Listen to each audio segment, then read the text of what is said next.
घरच्या घरी दही केलेला आहे भावनो बहिणो मस्तच पैकी आणि थंड थंड गार असं ताक केलंय. काय करता तुमच्या 5 स्टार हॉटेल मधली लस्सी हे असं आपलं थंड गार मस्त पैकी लस्सी करा.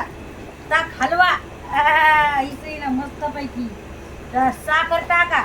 नाही तुम्ही मठ्ठा पण करू शकता पण मला मठ्ठा पिण्यापेक्षा मला ताक आवडते गोड ताक मस्त पैकी त्या साखर टाकायची आणि थंड गार मस्त लागते. तर मस्त केलंय असं. मला चला आता उन्हाळ्याचं आहे की नाही या सगळ्याचा प्यायला. तुम्ही कसं करताय वय सांगा मला. काही क्रीम बिरीम टाकतात काय? आम्ही नाही टाकीत माझ्या गावाकडचे लोक काही क्रीम बिरीम. आपलं जसं आहे तसं होय साधं सिंपल तेच खाण्याची मजा आहे. खरं का कुठे कुठं पावडर टाकत कुठं क्रीम कुठून आणायची वेळ सांगा. दुकानापेक्षा चांगलं नाही काय सांगा बरं तुम्ही सांगा मला वय. हा लस्सी प्यायला गेलं दुकानात तर किती केमिकल टाकावं लागते त्याच्यात.